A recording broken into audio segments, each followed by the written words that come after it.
នេះជាអប្សរាមួយក្នុងចំណោមអប្សរាជាង1000ដែលគេហៅថាអប្សរា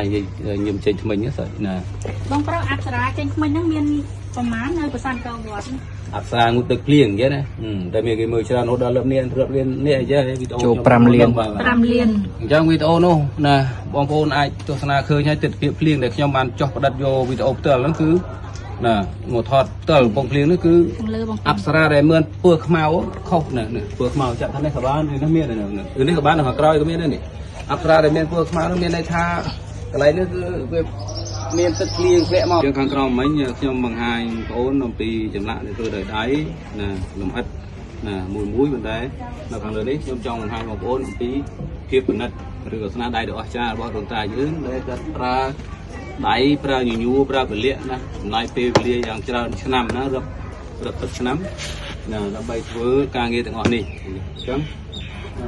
នេះគឺជាអប្សរាយើងហៅអប្សរាគឺនាងអប្សរទេនាងអប្សរអញ្ចឹងនាងអប្សរនៅក្នុងរចនាបថអង្គរវត្តនេះយើងឃើញថាមានរបៀបឬក៏រូបរាងនឹងវាស៊ីគ្នាគេហៅថាស៊ីគ្នាបើជាមនុស្សវិញមានន័យថាជាមនុស្សដែលមានរូបរាងស្អាតគេហៅថា slim ឬក៏មិនខិតមិនស្គមណាស៊ីនឹងកម្ពស់ស៊ីនឹងរូបរាងស៊ីនឹងគ្រឿងអលង្ការទាំងអស់ថាទៅនេះអញ្ចឹងយើងអាចនិយាយពីណាភាពច្នៃប្រឌិតឬក៏ណាភាពរីកចម្រើននៃសិល្បៈណាសិល្បៈថ្មអញ្ចឹងធម្មតាសិល្បៈចម្លាក់វាមានច្រើនមានដាក់ឈើខ្លះថ្ម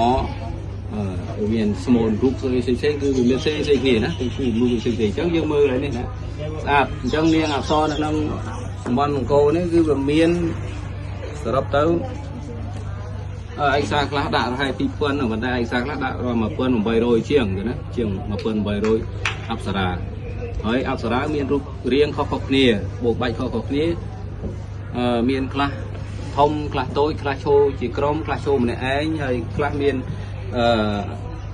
បង្ហាញក្បាច់រេរំណាពេលពុតដៃតាមចង្វាក់ទៅអញ្ចឹងនាងអប្សរានេះក្នុងចំណោមដែលខ្ញុំថាជាង 1800 គឺមាននូសក់ខុសៗគ្នានូសក់ម៉ូតសក់ណាម៉ូតសក់ខុសៗគ្នាអញ្ចឹងនេះគឺចាប់មើលណាខ្ញុំអត់បានបង្ហាញអត់ទេប៉ុន្តែយើងចាប់មើលទៅវាមានខុសៗគ្នាក្រៅកន្លែងនេះយើងអាចមើលម៉ូតខុសៗគ្នាអញ្ចឹងម៉ូតសក់ដែលគេសន្មត់ជារួមដែលគេកំណត់បានគឺមានចំនួន36ម៉ូត36ម៉ូតសម្រាប់អប្សរានៅវត្តអង្គរវត្តនេះណាមិននៅវត្តអង្គរនៅប្រាសាទអង្គរវត្តនេះអញ្ចឹងវាមាន36ម៉ូតចុះក្នុងនោះណាអប្សរាដែលមានលក្ខណៈទាក់ទាញប្លែកជាងគេនោះមួយក្នុងចំណោម 1000 ជាងនោះគឺមានអប្សរាមួយដែលសើចេញថ្មីនោះសូមអត់មើលនោះនោះអប្សរាចេញថ្មីបងប្អូនបងប្រុសអប្សរាចេញថ្មីហ្នឹងមានប្រមាណនៅប្រាសាទអង្គរវត្តតាមដែលក្លឹបឃើញមានតែមួយនេះប៉ុន្តែផ្សេងលោកមានផ្សេងទៀតយើងមិនបានឃើញដោយសារទៅបានចំណាយដល់បានជុំវិញមើលលំអិតទៀតណាព្រោះមានជើងលើមានជើងក្រោមអញ្ចឹងអត់បានមើលអស់ទេចាអូខេអញ្ចឹងនេះជាអប្សរាមួយក្នុងចំណោមអប្សរាជាង 1000 ដែលគេហៅថាអប្សរាញឹមចេញថ្មិញណាញឹមចេញថ្មិញណាមានភាពស្រស់ស្អាតហើយអប្សរានេះគឺមានពណ៌ខុសគ្នាបន្តិចវីដេអូមុនខ្ញុំឃើញបងប្អូនដែលបានបង្ហាញទៅបងប្អូនជនរួមជាតិយើងដែរពីអប្សរាងូទឹកភ្លៀងអញ្ចឹងណាតែមានគេមើលច្រើនរហូតដល់លើកនេះនេះអញ្ចឹងវីដេអូចូល5លានអញ្ចឹងវីដេអូនោះណាបងប្អូនអាចទស្សនាឃើញហើយទិដ្ឋភាពភ្លៀងដែលខ្ញុំបានចុះផ្ដិតយកវីដេអូផ្ទាល់ហ្នឹងគឺណាមកថតផ្ទាល់កំពង់ភ្លៀងនេះគឺអប្សរាដែលមើលពើខ្មៅខុសណាពើខ្មៅចាក់ថានេះក៏បាននេះមាននេះក៏បានខាងក្រោយក៏មានដែរនេះអប្សរាដែលមានពើខ្មៅនោះមានន័យថាកន្លែងនេះគឺវាមានទឹកភ្លៀងធ្លាក់មកដាំកាពះវៀនដាំទឹកហូបជាប្រចាំកុំហូបទឹកផ្សេងហូបទឹកកសៀវទៅចំណែកថ្នាំហឺដងបាត់គឺសម្រាប់មួយថ្ងៃពីរពេលកៅមួយព្រឹកមួយល្ងាចរួញហឺដងលឿនធ្វើយើងផ្លូវលមុខស្រឡះដើរខ្យល់ស្រួលសម្រាប់បានហូបបានហើយយើងហូបក្នុងកាពះវាត្រជាក់ពោះត្រជាក់ពវៀនធំបាត់ជើងអស់ទៅវាលែងពិបាកក្នុងខ្លួនហើយវាដើរខ្យល់ស្រួលសម្រាប់គ្រប់គ្រាន់មានកម្លាំងដូចថាលែងថប់ដង្ហើមលែងឈឺក្បាលវិលមុខស្វាងភ្នែករួយកហើយតែបាត់ជើងមិនអស់គឺរួយកស្វាងភ្នែកឈាមរត់ស្រួលដោយសារបាត់ជើងមិនអស់បាត់ជើងមិនទៀងទាត់ណាពេលភ្លៀងធ្លាក់មកគឺរត់ក្របដូចហ្នឹងហើយវាអញ្ចឹងរត់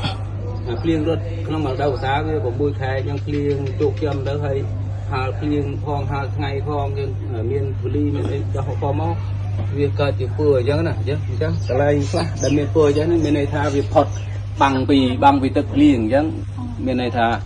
ណាអត់បានទទួលរងទេអញ្ចឹងណាហើយនេះកន្លែងខាងក្រោមនេះគឺមានសឹករិលដោយសារ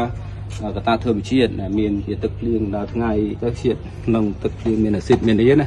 អូខេអញ្ចឹងអូខេខ្ញុំសង្ឃឹមថាបងប្អូនទទួលបានយើងការបង្ហាញអំពីអប្សរាគឺចាប់ត្រឹមហ្នឹងណាចាប់ត្រឹមហ្នឹងហើយយើងនឹងទៅមើលកន្លែងផ្សេងទៀតនៅខាងក្នុង